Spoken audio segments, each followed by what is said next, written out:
Hey everyone, welcome back to Autobooks. In our last video from the series of Never Eat Alone by Keith Faraz, we have completed up to chapter 17. So today we will continue the next section onwards, and let's see how far we can get in 1 hour. And before diving into the world of networking, let me remember you that it takes so much effort from my side in creating these videos, so please consider dropping a like and subscribing my channel. Section 3, Turning Connections into Compatriots. Chapter 18, Health, Wealth, and Children. What do you really want? Side by side, those 5 words may be the most universally resonant in the English language.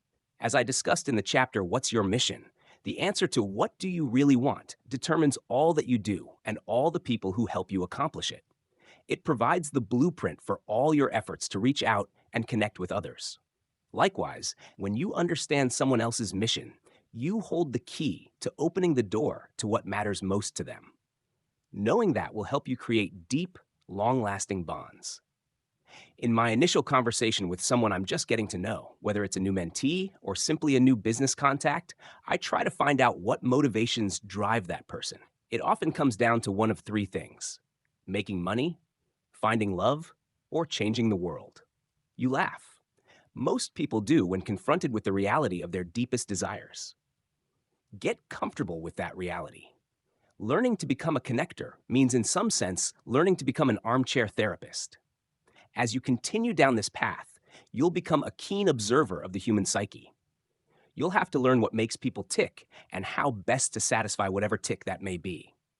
It means calling something BS when you see people being less than honest with themselves. The most successful relationship builders are, indeed, a nifty amalgam of financial guru, sex therapist, and all-around do-gooder. Connecting is a philosophy of life, a worldview. Its guiding principle is that people, all people, every person you meet, is an opportunity to help and be helped. Why do I place so much importance on mutual dependence? For starters, because, as a matter of necessity, we are all social beings. Our strength comes from what we do and know cumulatively. The fact is, no one gets ahead in this world without a lot of help.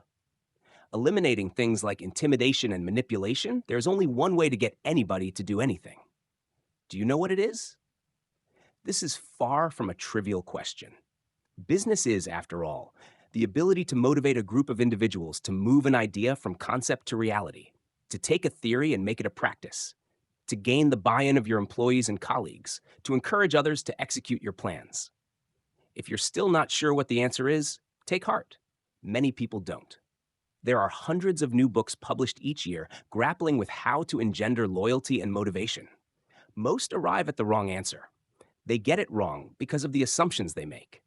It's in vogue for people to exclaim, "Everything is new, everything is different, business has changed."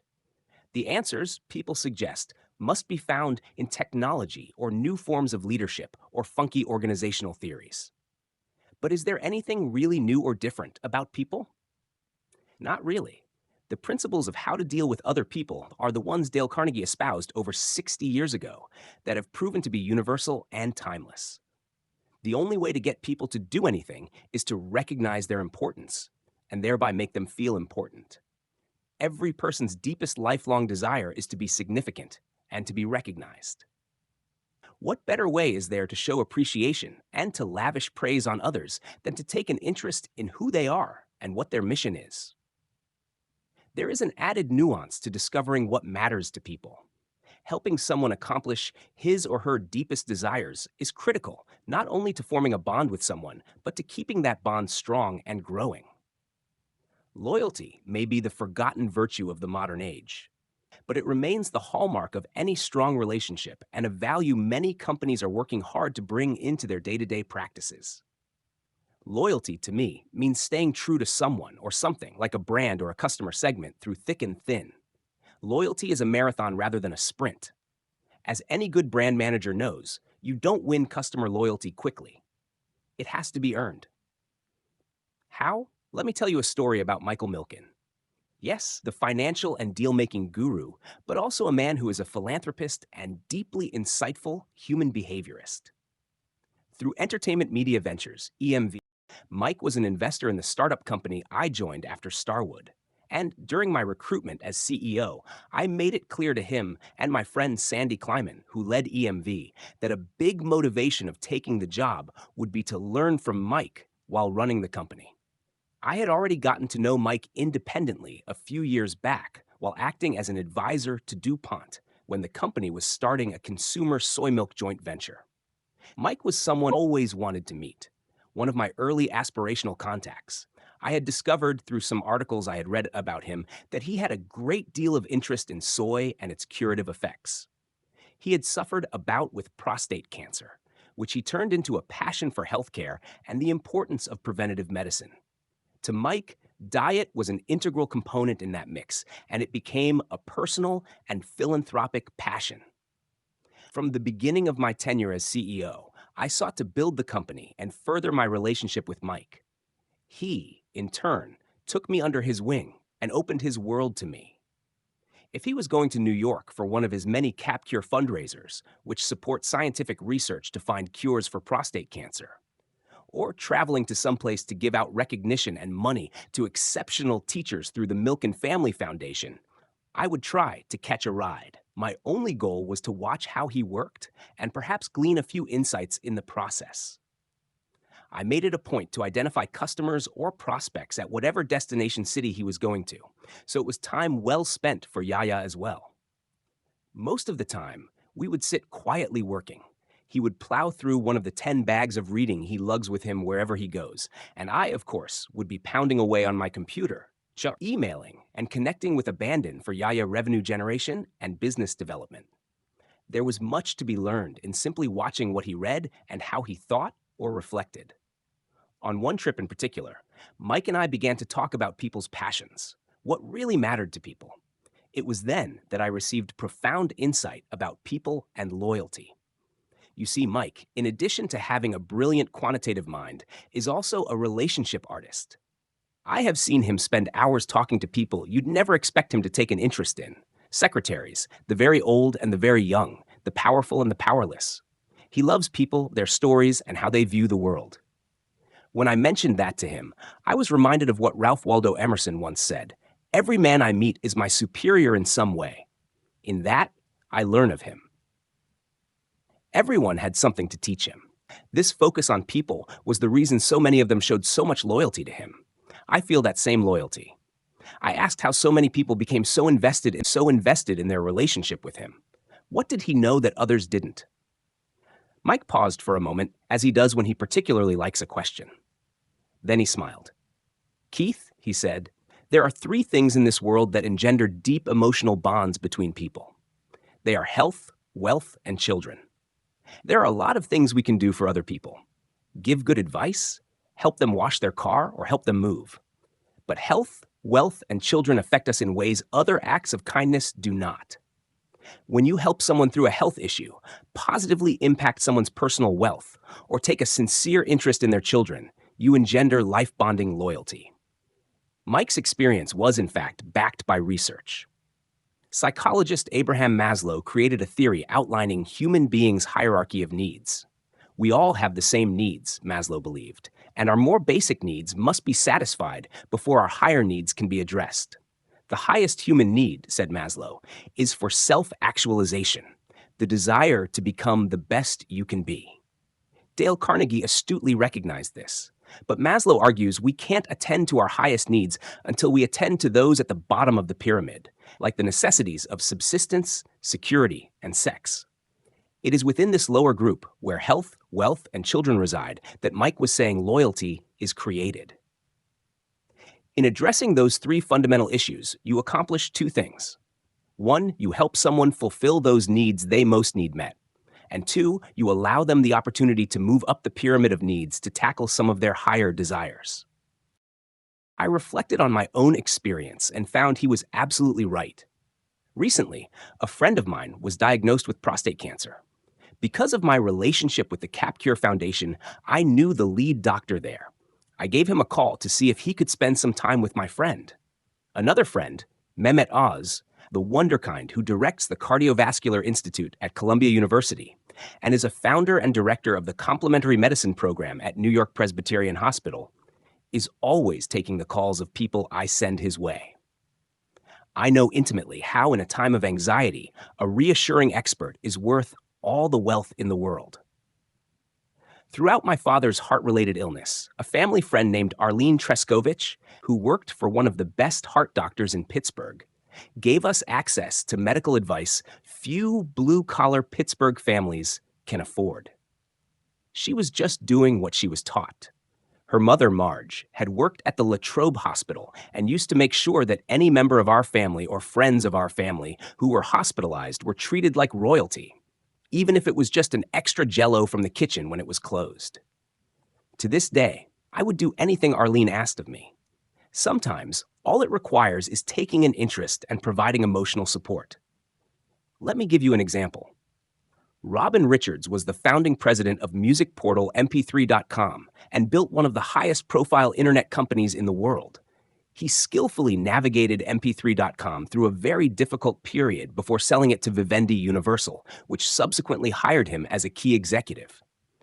I met Robin around this time because he was leading a negotiation to buy our company. The deal ultimately fell through, but during the process, I learned Robin had a young child who had suffered from a terrible form of cancer.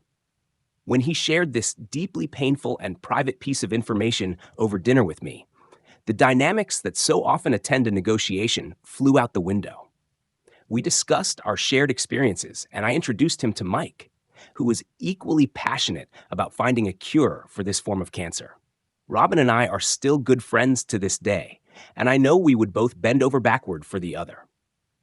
Have you helped someone lose weight by passing on a good diet? Have you found a particular vitamin or supplement that has helped you and passed it on to others? These may seem like little things, but with these three issues, health and diet included, the little things mean everything. When it came to wealth, I thought of the many men and women whom I've helped find jobs.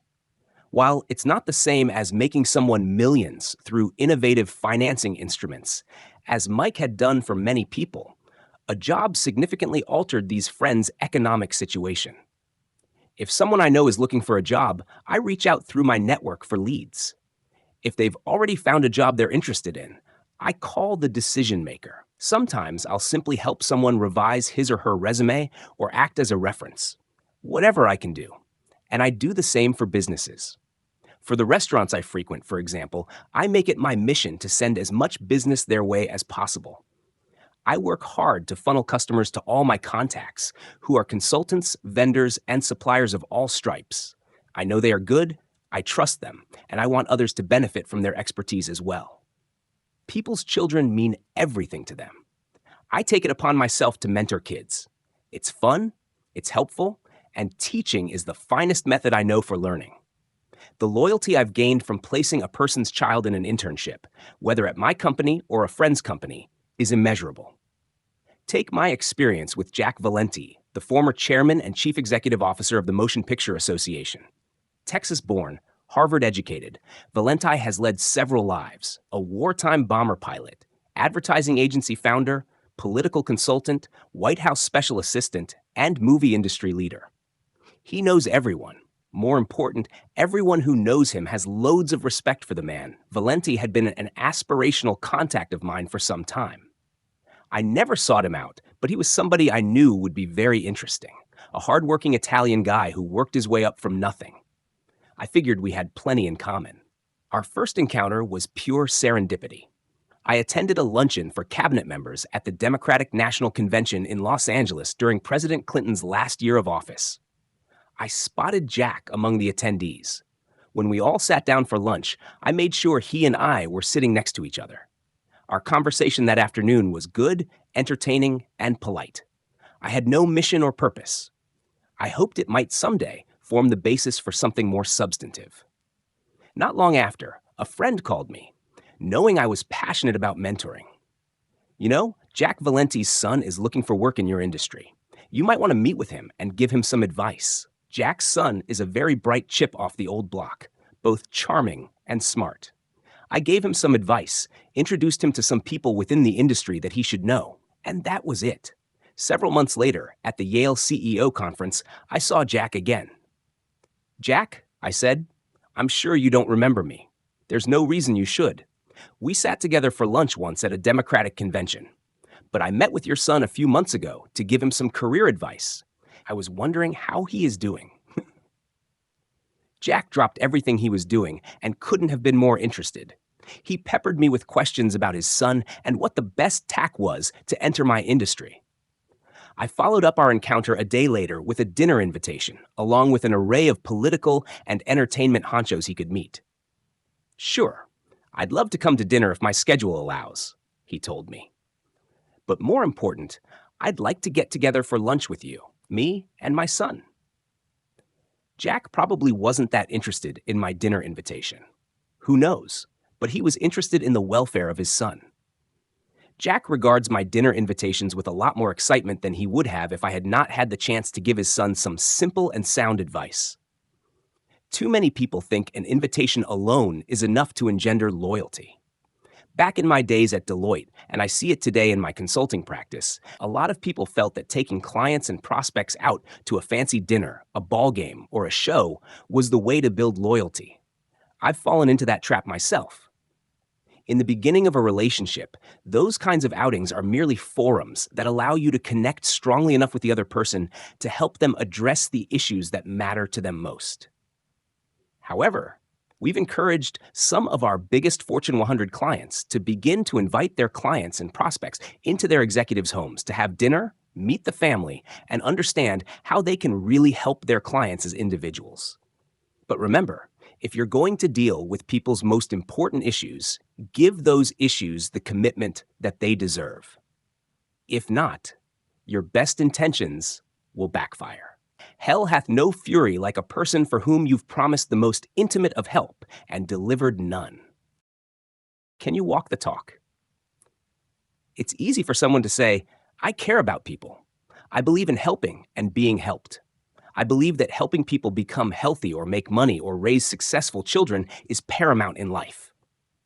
Many people say those things, but then you see their actions. You hear about them from their own networks, and you discover they really don't believe any of it. You can be sure your network will broadcast your true colors very quickly and with lasting effects to all its members. Where do you start? You start with the philosophy, the worldview, that every human is an opportunity to help and be helped. The rest, whether it means helping with someone's health, wealth, children, or any other unsatisfied desires, follows from that. Chapter 19, Social Arbitrage. Some people become power brokers through sheer intimidation and force of will. Others, generally with far better results, learn to become indispensable to the people around them. I still remember the advice that made me aware of these two routes to power. Greg Seal pulled me into his office one day, not long after I had been hired at Deloitte, sat me down and said, "Stop driving yourself and everyone else. Crazy thinking about how to make yourself successful. Start thinking about how you're going to make everyone around you successful." From the moment I had arrived at Deloitte, I was a man on a mission. I wanted to work more hours, meet more partners, be on the biggest projects solving the biggest problems. And I wanted to do it all now, because I was desperate to make a name for myself. In the wake of my ambition, a whole lot of people didn't like me. And at Deloitte, as in all organizations, it isn't easy getting things done when your peers dislike you. That you'd anger and abuse some people on your way to the top used to be accepted practice. Michael Korda's 1975 book on the secrets to becoming a corporate chieftain, Power, How to Get It, How to Use It, advised that master players attempt to channel as much information as they can into their own hands, then withhold it from as many people as possible. But if 30 years ago power was attained through a monopoly of information, today the system is more akin to social arbitrage, a constant and open exchange of favors and intelligence, as Greg had so wisely advised. How does this work? Think of it as a game. When someone mentions a problem, try to think of solutions. The solutions come from my experience and knowledge and my toolkit of friends and associates. For example, if I'm in a conversation and the other person mentions they're looking to buy a house in Los Angeles, the first thing I think is, how can my network help? And there's no time to linger. Mid-conversation, I'll pull out my cell phone and locate someone who can help my companion buy a home. As I'm dialing, I might say something like, "You need to meet this realtor I know named Betty. No one knows the Los Angeles area better. Here's her phone number, but hold on." Now Betty is on the line. "Hi, Betty. It's so nice to hear your voice. It has been too long. Listen, I'm standing here with a friend who is in need of your wisdom. I just gave him your number and wanted to tell you personally he'd be calling." The connection is made, the work is done, and whatever happens next, both parties are pleased by my efforts on their behalf. This is social arbitrage at work. And the first key is, don't wait to be asked. Just do it.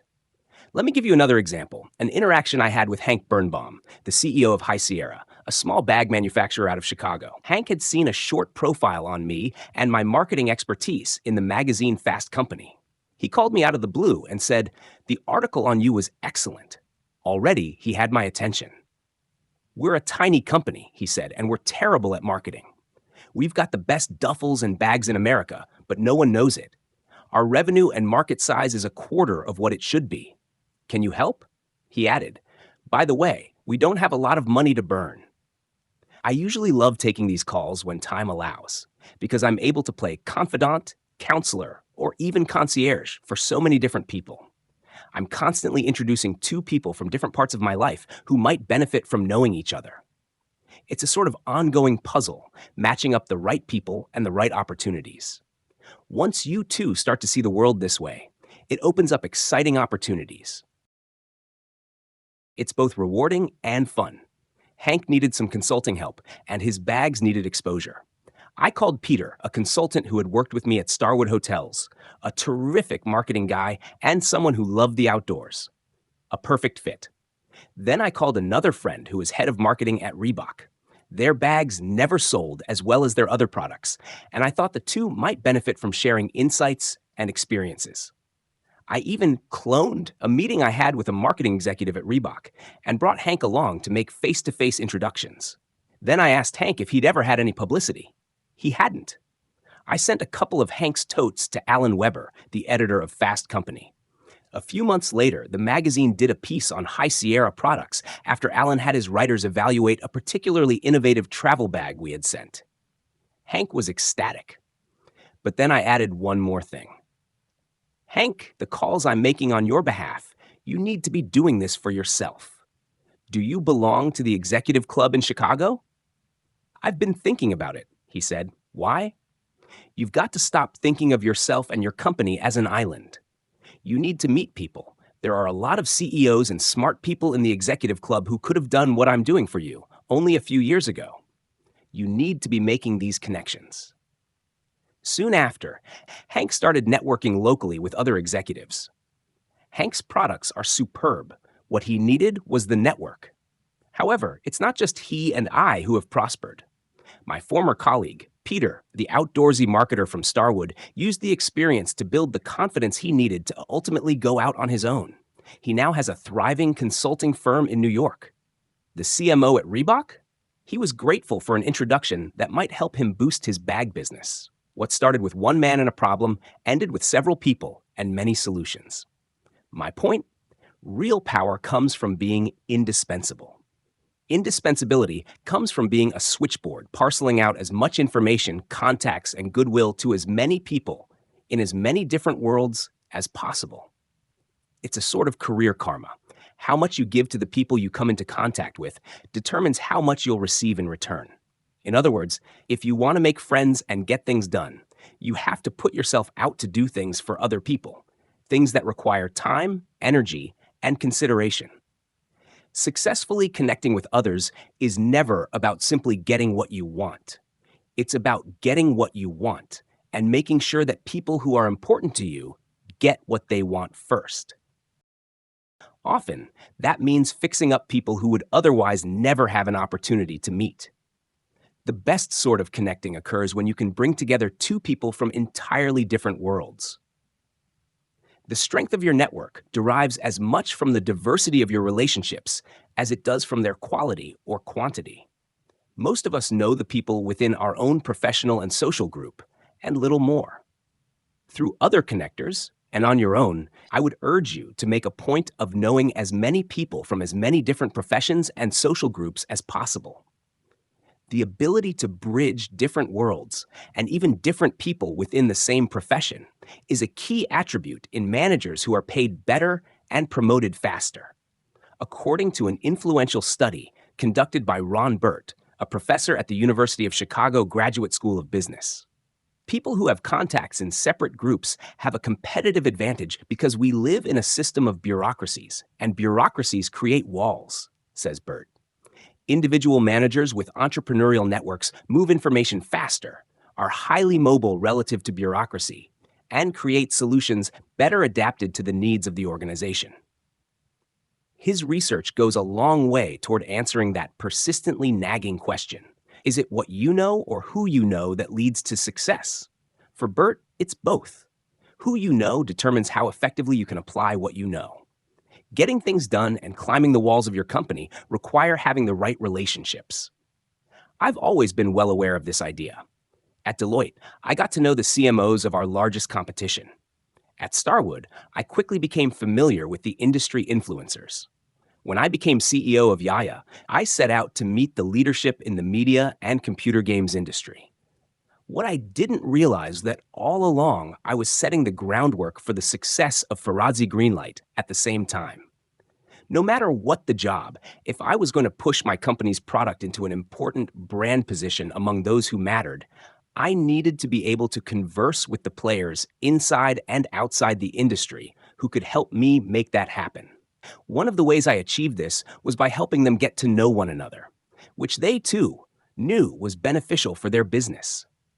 I was surprised, for instance, that the heads of marketing for the big consulting firms didn't know one another. Maybe you're thinking to yourself, but I don't know any executives or key people in my industry, and why would they want to get to know me anyway? Not a problem. Performing social arbitrage when your financial and relational resources are thin is actually not too big a hurdle. The solution is knowledge, one of the most valuable currencies in social arbitrage. Knowledge is free. It can be found in books, in articles, on the internet, pretty much everywhere, and it's precious to everyone. The ability to distribute knowledge in a network is a fairly easy skill to learn. So easy, in fact, you should get started today. Identify some of the leading thinkers and writers in your industry. Do these figures have any new books on the market? Look at what's hot on the nonfiction New York Times bestseller list. Or for business bestsellers, check out the Wall Street Journal's list in the personal journal section on Friday. Buy the book, read it, and take some notes summarizing the big idea, a few of its interesting studies or anecdotes, and why it's relevant to the people you're thinking about passing your knowledge on to. You've just created your own big idea of the month Cliff's Notes. Now pick a few people, some whom you know well and some you don't, and email them your work. All you have to say is, here are some cool ideas I think you'd like to be on top of. Presto, you're now a knowledge broker. After you get the swing of it, you might want to send out a monthly Big Idea Cliff's Notes email. Turn it into a newsletter. If one month you don't have the time, you could forward some particularly helpful article you read. Or, if the book is particularly interesting and you really want to make an impression, send the book itself. It's easy enough to make knowledge brokering a habit. Let's say, for instance, someone mentions over lunch or in the minutes before the start of a meeting that they are having a hard time dealing with their teenage son or daughter. You should hear, problem. As a practitioner of social arbitrage, you think, need to find a solution. If you don't have any personal advice, the solution will come from asking yourself, how can my network of friends and contacts help? Which one of my friends has teenagers? It probably won't take long before you come up with someone you know, maybe your own parents, who handled their own teenage kids in a constructive manner. Get on the phone and ask them if they have any advice, or if they used any books or articles to help them through the process. Now pass it on. Or let's say you're a real estate agent, but you aspire to be a clothing designer. I don't know too much about clothes, but as with just about any subject, I'm sure others do. One of those people has almost certainly written a book about it. Do a search on Amazon.com and find something that seems helpful to someone looking to become a clothing designer. Then send the aspiring clothing designer a link or even the book itself, or broker a direct conversation. That would be real value. Yes, this kind of reaching out takes time and a certain thoughtfulness. But that is exactly why it's so appreciated. Facilitating all those connections, all that knowledge, and ultimately all that happiness is what being a truly modern day power broker is all about. To paraphrase Dale Carnegie, you can be more successful in 2 months by becoming really interested in other people's success than you can in 2 years trying to get other people interested in your own success. Connectors Hall of Fame Profile. Vernon Jordan, make yourself indispensable to others. Vernon Jordan, dealmaker extraordinaire, former Clinton advisor, and Washington super lawyer, currently sits on 10 corporate boards, including American Express, Dow Jones, Revlon, and Xerox. He's the senior managing director for Lazard, an international investment bank, and also a high-ranked senior counsel at the Washington, D.C. law firm of Aiken Gump. Fortune ranked him 9th on its list of the most powerful black executives. According to Time magazine, Jordan earns a 7-figure income from a law practice that requires him to file no brief and visit no courtroom because his billable hours tend to be logged in posh restaurants, on cellular phones. Making a deft introduction here, nudging a legislative position there, ironing out an indelicate situation before it makes the papers. He doesn't just talk a good game, he makes things happen. It's hard enough in this life to hold down just one job in a high-powered organization. But Jordan has made himself so valuable, so coveted to so many employers that he actually works for several at once, and none of them seem to mind his vocational polygamy. Along the way, Jordan has become one of Washington's most networked individuals, a man who seems to have friends and influence in every quarter and province. He's connected Lou Gerstner with IBM. He approached Colin Powell about replacing Warren Christopher as Secretary of State. He helped James Wolfensohn become president of the World Bank. How has he done it? Jordan has used social arbitrage to make himself indispensable. He is, in every sense of the word, a modern-day power broker. But he wasn't always at the vortex of everything that happens in Washington. He didn't even live full-time in Washington until Aiken Gump hired him in 1982. By the time he arrived there, he'd done enough in his career, having built up several decades of contacts made and favors done, to know that, before long, he'd become a man of influence in his new town. Aiken Gump knew it too, which is one reason they hired him. "I knew he would fit into the Washington legal community and come to be a dominant figure in it," said Robert Strauss, a senior partner. "This is a town built on the use of power and on relationships. And Vernon is about as good a people person as I know." Jordan became a household name to all Americans in the 1990s because of his relationship with Bill Clinton. But long before then, Jordan was well known to the black community. In the 60s, Jordan was an active civil rights lawyer in Atlanta. Later, he became a field secretary for the NAACP, fighting for school integration and registering black Georgians to vote. In 1964, Jordan left the NAACP to head the Southern Regional Council's Voter Education Project, VEP. His role was to find volunteers who could organize voter drives and to raise money for the project. Raising money compelled Jordan to travel throughout the South, pitching wealthy foundations on why they should grant money to the VEP.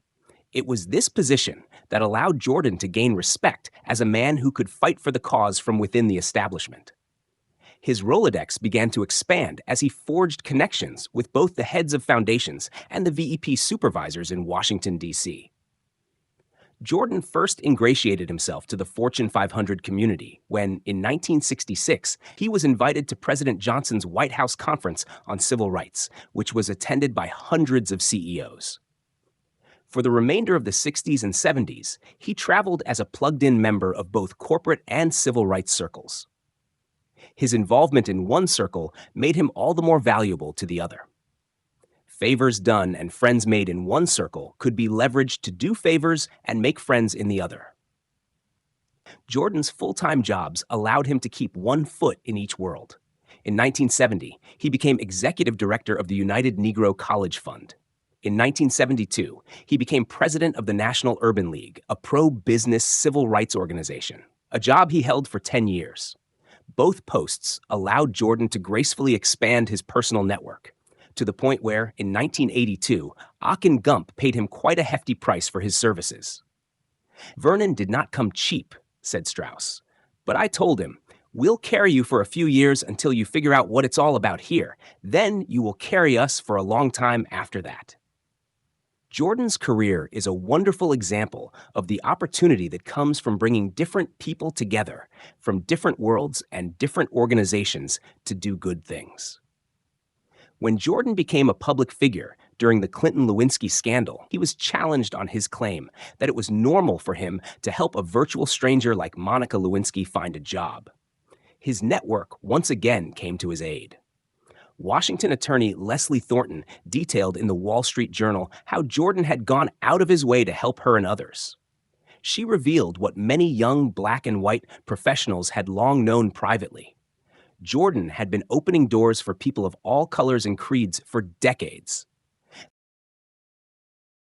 Chapter 20. Pinging. All the time. If 80% of success is, as Woody Allen once said, just showing up, then 80% of building and maintaining relationships is just staying in touch. I call it pinging. It's a quick, casual greeting, and it can be done in any number of creative ways. Once you develop your own style, you'll find it easier to stay in touch with more people than you ever dreamed of in less time than you ever imagined. Yes, there's grunt work involved. Pinging takes effort. That's the tough part. You have to keep pinging and pinging and pinging and never stop. You have to feed the fire of your network, or it will wither or die. How many times have you asked yourself, "What's his face? You know, that guy." Or, "I know her, I just can't remember her name." We all face that situation all too often, to my mind. Every time I hear those statements uttered, I sense a network or community of contacts withering. These days, we're overwhelmed with so much information that our minds can prioritize only the most recent data. What does it take to break through the white noise of information overload? Becoming front and center in someone's mental Rolodex is contingent on one invaluable little concept: repetition.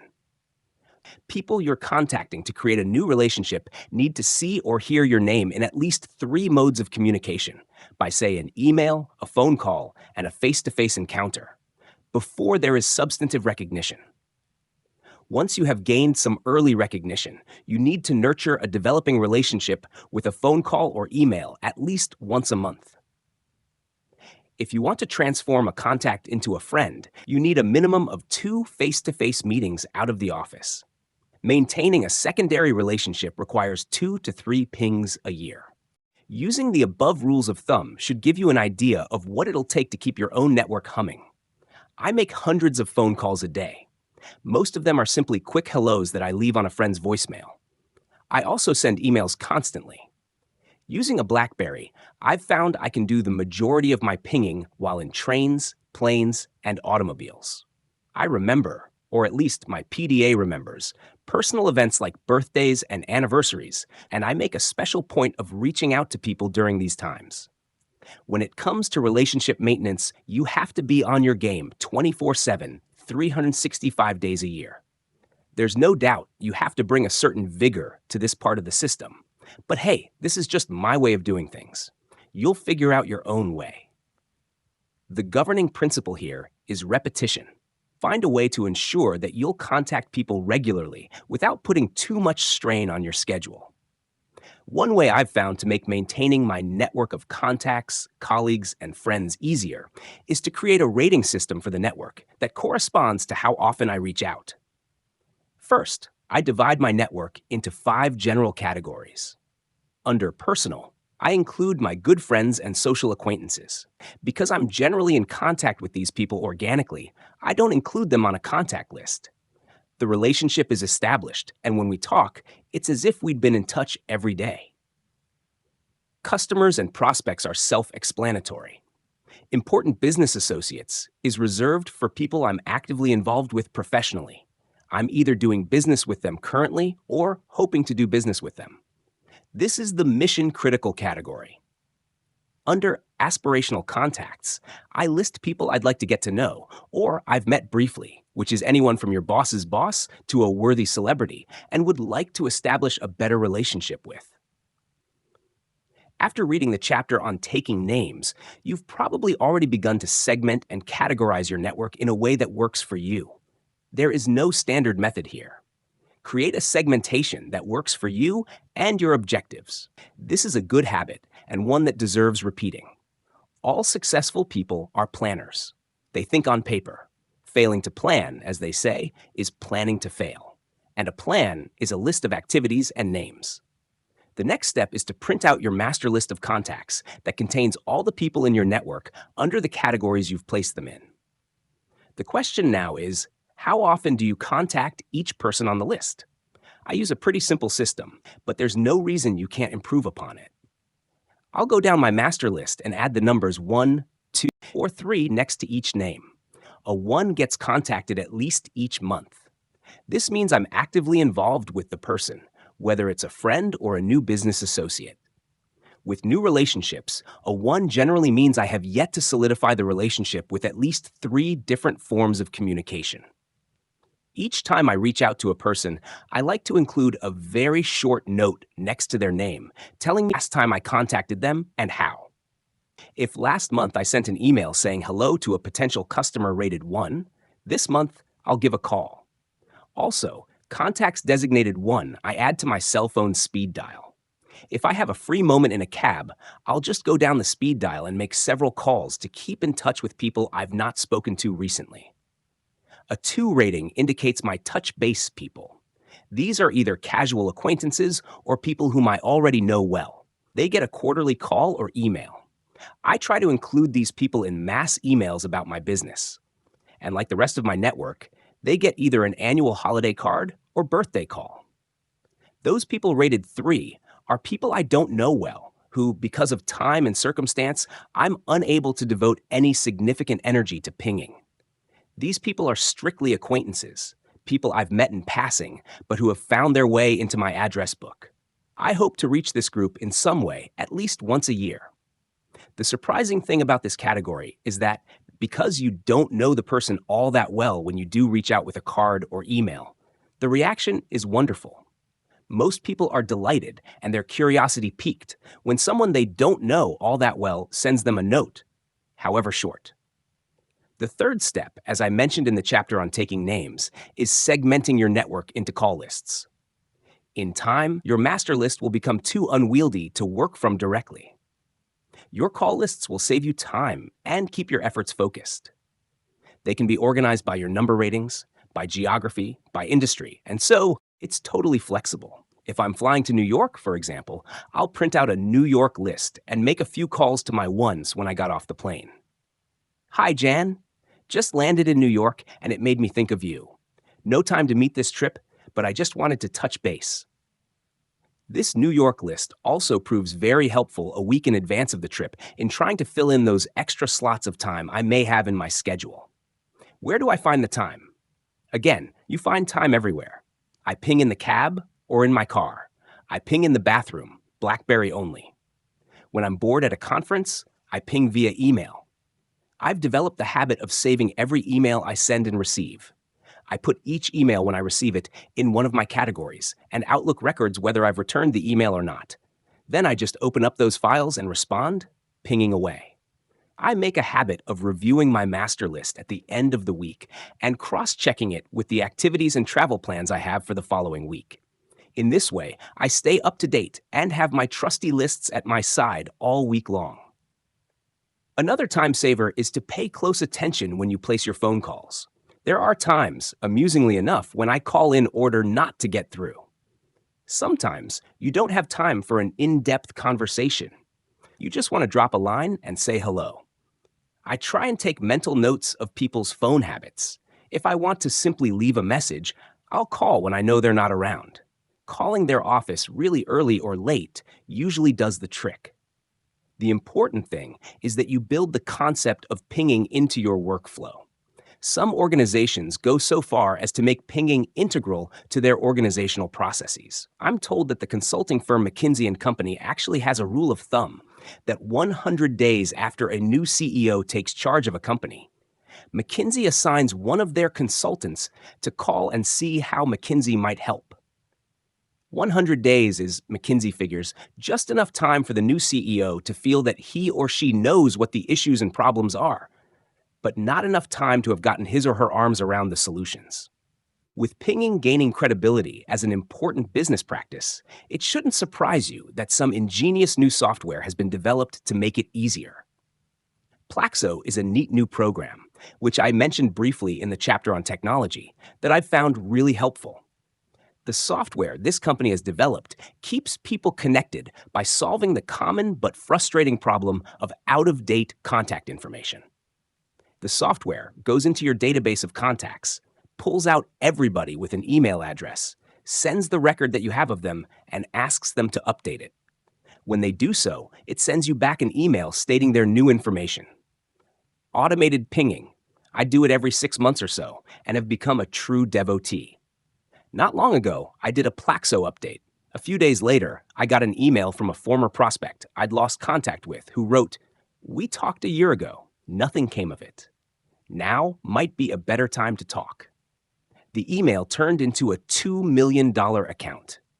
The medium and message of a ping runs the gamut. There is the "I just called to say I care" ping that I use for closer contacts. Essentially, I want to convey the message, "Hey, it has been too long since we've spoken, and I wanted you to know that I miss you, that you are important to me." And then there are the more professional versions of the above. But always try to make any message as personal as possible. For people important to my career or business, I tend to favor the value-add ping. Here I'm trying to provide something of value in my communication, recognizing when someone I know gets a promotion, or the company he or she runs has a good financial quarter, or he or she has a child. I also like to send relevant articles, short notes of advice, or other small tokens that convey that I am thinking of them and am eager to help. Get creative. I have one friend who carries a digital camera where he goes. When he returns from a conference or work-related travels, he pings the people he met with a quick hello and a picture attached. It's a great idea that has worked very well for him. I've got another friend who uses music in a similar manner. When he meets someone new, he asks the person what kind of music he or she enjoys. This guy has a growing digital music library that's off the charts, and he's always on top of the latest grooves. When he pings, he might write, "It was a pleasure meeting you the other day. You mentioned your love of jazz. It just so happens that I have a rare recording of Miles Davis. I thought you'd get a kick out of it. Let me know what you think." Once you've cultivated a contact with a new associate or friend, nurture it by pinging. It's the miracle grow for your blooming garden of friends and associates. The pinging staple. Birthdays. Standard advice on acknowledging the events in people's lives suggests sending Christmas or Chanukah cards. The holidays, in my opinion, are not the best time to focus your pinging energies. Why? Because it's hard to differentiate yourself from the other 150 people doing the same thing. My personal favorite pinging occasion remains birthdays, the neglected stepchild of life's celebrated moments. As you get older, the people around you start forgetting your big day, mostly because they think they want to forget their own. Mom might not call a day late, but your brother or sister will. Your friends will figure, why remind the poor guy he's getting up there in age? Before long, that residual disappointment turns into resentment, and the resentment turns into apathy, or at least the appearance of apathy. Nah, birthdays aren't my thing, I hear people say all the time.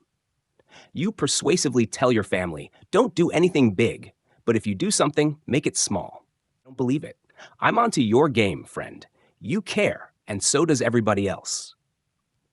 We've been conditioned since childhood, despite our best efforts to be birthday Scrooges in adult life, that day is all about you. It is your day, and it has been since you were a kid. And even when you're 70 years old, deep down inside, despite all your protestations, a little recognition of that 70-year-old life feels good, even if you don't get a big red wagon anymore. Don't kid yourself. Everyone cares about his or her birthday. I was in New York some years back, and up popped a reminder on my palm. Birthday, Kent Blossel. Kent was the man who successfully got past my gatekeeper. When I met Kent that day and I received his contact information, I asked for his birth date, as I try to do with everyone. It's not intrusive, and most people forget the moment after they tell me. Kent was a Mormon. Born in Salt Lake City, Utah, he had upward of 10 brothers and sisters. With such a large family, you'd think the man's phone would be ringing off the hook on his birthday. I hadn't spoken to him for over a year. It was a busy day for me, and I didn't see the reminder until close to 3 p.m. that afternoon. Generally, I like to make birthday calls in the early morning. This way I get someone's voicemail, and when they come into work that morning, they're greeted with my rendition of Happy Birthday. I can't tell you how many New York City cab drivers must think I'm an utter lunatic. So when Kent actually picked up his phone that afternoon, my personal Pavarotti of Happy Birthday greeted him. No greetings, no niceties. I just let it rip. Normally, I get laughter and a grateful thanks. This time, after I'd finished, the phone went silent. Kent, you there? It's your birthday, right? Nothing. Not a word. I thought I'd made a jerk out of myself and missed the day or something. Kent? Finally, he stammers out, yeah. He was choked up, audibly holding back tears. You all right? You remembered my birthday? He said. People are always shocked by this. You know, Keith, this year none of my brothers or sisters or family, well, nobody remembered my birthday. Nobody remembered, he said. Thank you so much. He never forgot. People never do. Chapter 21. Find anchor tenants and feed them. When I was an insolvent student working his way through business school, my apartment wasn't what you'd call a spotless designer residence. Minimal, yes. A bit grungy, definitely. Still, it never stopped me from throwing outrageously fun dinner parties where I enjoyed the company of good friends and a few strangers. It was in those days that I learned how powerful the art of throwing dinner parties could be in creating wonderful memories and strengthening relationships in the process. Today, I can safely say my strongest links have been forged at the table. The companionable effects of breaking bread, not to mention drinking a few glasses of wine, bring people together.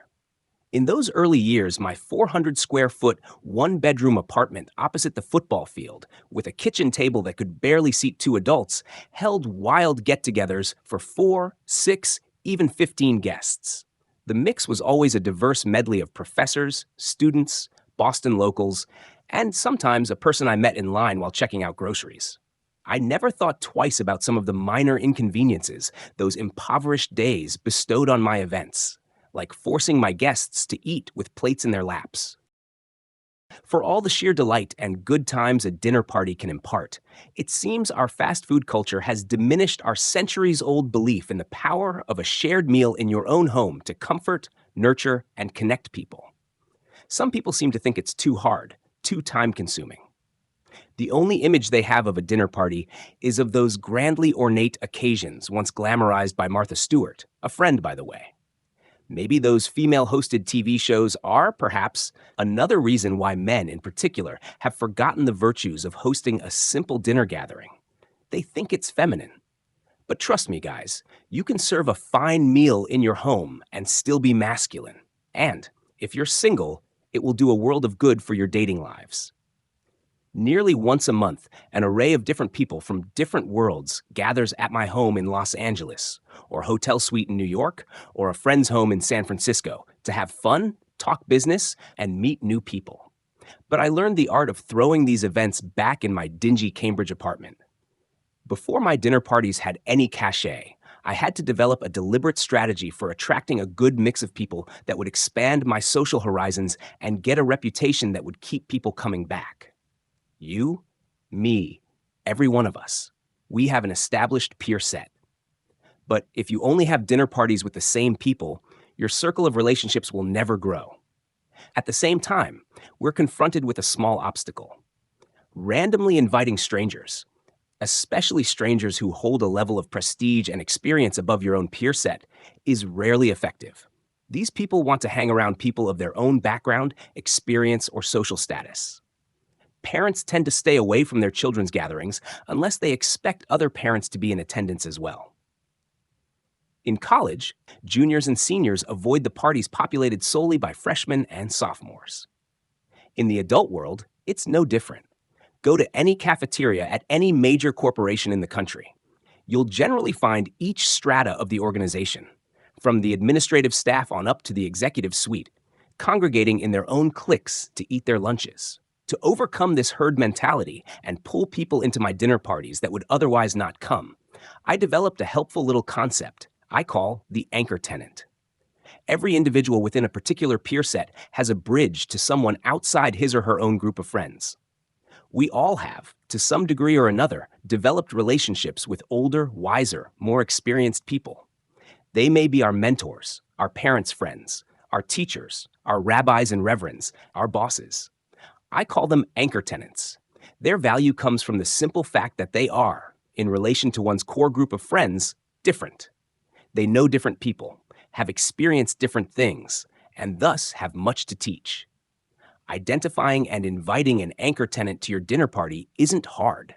Someone you know probably has access and is close enough to such an individual that an invitation will be well received. You'll discover who these people are by paying attention to your friends' stories and taking notice of the one or two names that continually pop up.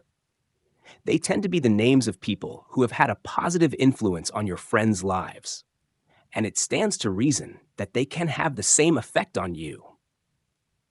Once you've identified a person outside your social circle and successfully invited him or her to a dinner, here's an added little nuance that pays terrific dividends. Landing an anchor tenant isn't about entertaining your dinner party regulars. They'll come no matter what. But an anchor allows you to reach out beyond your circle in subsequent invitations and pull in people who wouldn't otherwise attend. To put it in terms of the company cafeteria, now that you have the CEO eating the manager's table, other executives will jump at the opportunity to eat at the table, too. Frankly, anyone who can add a little electricity to your dinner party is an anchor tenant. Journalists, I've found, are terrific anchor guests. They aren't particularly well paid, which makes them a sucker for a free meal. Their profession has a good deal of intrigue. They are always on the lookout for good material and see such dinners as a potential venue for new ideas. They're generally good conversationalists, and many folks enjoy an opportunity to get their ideas heard by someone who might publicize them to a larger audience. Artists and actors, famous or not, fall into the same category. On those occasions, when you can't land as big a fish as you might have liked, you can try to pull in a person with proximity to power. A political consultant to an interesting politician, the COO of an interesting company under an interesting CEO, and so on. In these cases, it's about brand association. Once you've landed an anchor tenant, finding the right mix of people is critical. For me, the invitation list needs to be a mix of professional folks I want to do business with today, contacts I aspire to do business with down the road, and those I call light attractors. Guests who are energetic, interesting, and willing to speak their mind. Of course, a local celebrity or two never hurts. And it goes without saying that you should have your friends and family present as well. Political columnist Arianna Huffington is one of my favorite dinner guests. She's gracious, fun, and always outspoken. How did I land her? Through an intro from my friend Alana Weiss, who knew someone in Arianna's office, I sent her an email. I told her I was a big admirer and that I threw these very fun dinner parties in Los Angeles, and she'd undoubtedly make them better. She showed up only for cocktails at first, had a great time, and has become a regular and a dear friend. While these kinds of dinners can often cinch an important business deal, be careful not to include too many business associates on the invite list or business agendas in the discussion. Talking about budgets and other management mumbo-jumbo all the time will ensure a dull evening. These events are about building relationships. 6 to 10 guests, I've found, is the optimal number to invite to a dinner. I usually invite 14 now, but that's after a lot of practice. I also invite an extra 6 or so people to pop in before or come after for drinks and dessert. This group should be closer friends who won't get offended for not being at the main event, but will appreciate being part of the group nonetheless. Generally, when you invite someone to dinner, you get a 20 to 30% acceptance rate because of scheduling difficulties. When someone says they cannot come because of another dinner or engagement, I often suggest they come before the dinner for drinks and appetizers, or even after for dessert and drinks. These bonus guests will arrive a little before dinner has concluded. 6 to 10 guests, I've found, is the optimal number to invite to a dinner. I usually invite 14 now, but that's after a lot of practice. I also invite an extra 6 or so people to pop in before or come after for drinks and dessert. This group should be closer friends who won't get offended for not being at the main event, but will appreciate being part of the group nonetheless. Generally, when you invite someone to dinner, you get a 20 to 30% acceptance rate because of scheduling difficulties. When someone says they cannot come because of another dinner or engagement, I often suggest they come before the dinner for drinks and appetizers, or even after for dessert and drinks. These bonus guests will arrive a little before dinner has concluded. I'll have folding chairs at the ready so they can pull up next to the dinner table, have dessert, and chat with the guests. Just when most dinner parties tend to slip and people begin to look at their watches, thinking about what time they have to get up in the morning, the energy level spikes with a whole new group. Suddenly, the dinner turns raucous again. At about this time, the music that's been playing on the stereo gives way to a live piano player. I don't announce this. From the dining room or deck where I serve dinner, guests slowly pick up on the fact that the music coming from the living room has changed. Sometimes it's not only the piano. I may hire a singer, invite a bunch of young vocalists to come show off, or do a bit more research and find out if there are some local alumni who used to be part of Yale's renowned singing group, the Whiffenpoofs. For a reasonable fee, the kids are happy to belt out a few old tunes for an old alumnus. As dessert is being served, the Poofs start singing. The after-party guests arrive, and now the night is swinging. Some people stay at the table, while others adjourn to the living room to sing along and hang out. The next thing I know, it's 1 or 2 in the morning, and I'm closing down another successful event. If you like to eat and you enjoy the company of others, you can pull off your own version of a dinner party that will work beautifully whatever the setting. My friend Jim Brame is one of the most elegant designers in New York. He had a beautiful studio apartment downtown where he used to host a party every other Thursday. By the way, Thursdays are wonderful days for dinner parties. It doesn't cut it into people's weekend plans, and yet folks are willing to go a little late, knowing that they have only 1 day left in the work week. I marveled at Jim's ability to make simplicity so elegant. I found the same quality in Jim's architecture and designs. His studio had a long bench covered in velvet along one wall and a few black leather cubes to sit on. We'd be served champagne. Light jazz music would play in the background. The dinner guests tended to be a fascinating mix of artists and writers and musicians. To eat, we'd walk 5 steps to a small, simple wooden table with no tablecloth, adorned with 2 silver candles. The chairs were fold-out. Each plate had a big bowl of homemade chili on it and a torn-off piece of fresh bread. For dessert, he would serve ice cream and more champagne. It was simply perfect, and perfectly simple. Anyone can throw a dinner party. Let me give you an example. My former business manager, Mark Ramsey. I first met Mark when he was an accountant for another business manager who specialized in entertainment clients. He was an unhappy camper back then, and he wanted to break out on his own. After mustering enough courage, at the age of 25, he opened his own operation. I became his first client. Mark became a regular at my dinner parties in New York. As a client and a friend, Mark would return the favor by inviting me out to dinner or to see a show. After a few years, however, I asked Mark, "So what's up with not having me over to your home for dinner?" A meal at someone's home, after all, is what I enjoy most. His answer was all too common, especially among the younger people I mentor. He told me, "I could never do a dinner party like yours. I don't have that kind of money, and I live in a rundown studio. I don't even have a dining table." "Dining table? Who needs a dining table?" I said. With that, I convinced Mark to give it a try. I told him I'd be his anchor guest and suggested that he invite 4 others for dinner. I told him to get some simple wine, but plenty of it. For appetizers, set out chips and salsa, or dip with vegetables. Buy a foldable round tabletop that one can easily find and place it on the coffee table. Voila, you've got yourself a grand dining table. For food, I told him, forget about cooking. Get some salads and a roasted chicken from the deli. For dessert, buy some cookies and ice cream and keep the wine flowing. The party was a huge success. Mark invited a potential client, me, and a friend I brought along. All four of us are now his clients. You see, there's only one real rule to these get-togethers. Have fun. All right, there are a few other rules that might help you along the way. Among them, 1. Create a theme. There is no reason that a small dinner party should not have a theme. One simple idea can help you pull the food and atmosphere together. You can build a party around anything, really. It could be your mother's meatloaf recipe, a holiday, black tie, used rarely, as we want people to be totally comfortable. Vegan food, specific music, whatever you like. People will get jazzed when they know you're being creative. I remember one example of a theme being put to good use that comes from an article I read years ago in the Washington Post about a woman named Perdita Houston.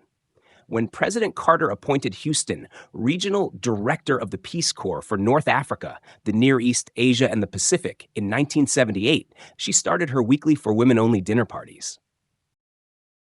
The dinner parties filled a void for Houston, who explained how she came up with the idea. Because of the size of the region I administered for the Peace Corps, I was obliged to do much traveling.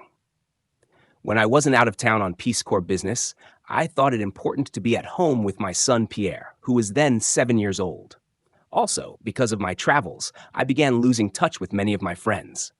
But instead of trying to see people one-on-one in restaurant situations, I devised this scheme of giving weekly dinner parties. Right about that same time, I also came to realize there were a lot of women in my situation. Single women in high-level jobs whose professional lives were presenting certain problems and often overwhelming their private lives.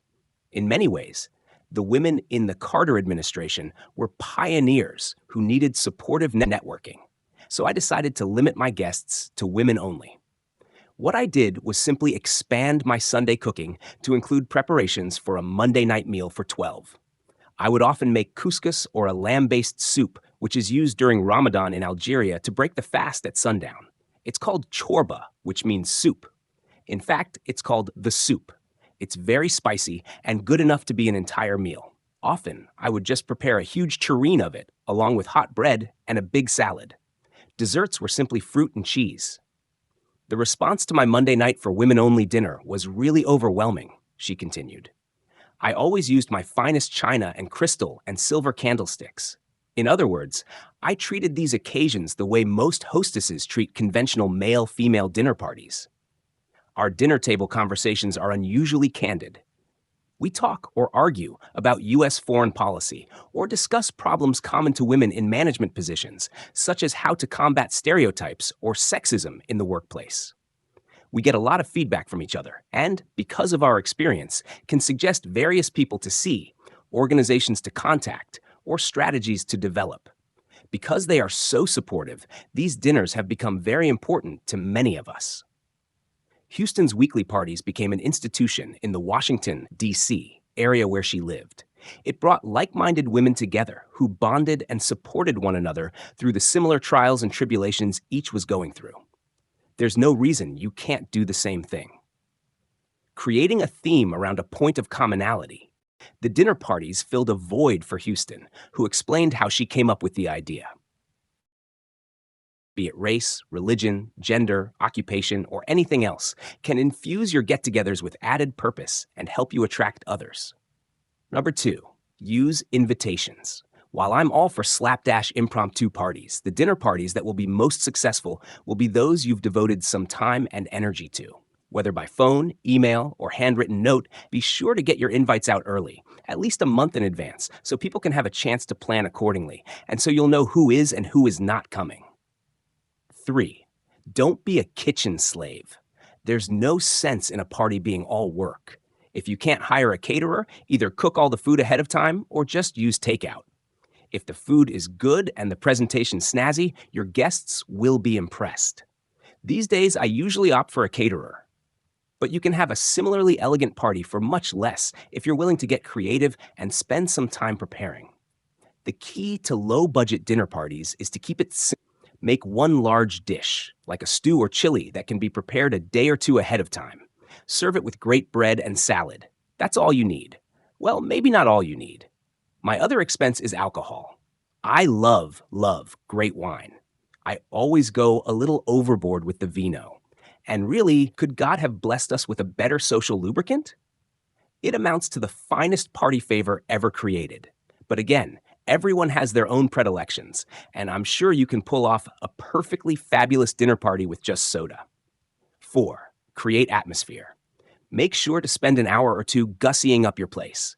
Nothing expensive or out of the ordinary, mind you. Candles, flowers, dim lighting, and music set a good mood. Add a nice centerpiece to the dinner table. Get a young family member to walk around serving drinks if you don't have a bartender or waiter. The point is to give your guests all the signals they need to understand that it's time to enjoy.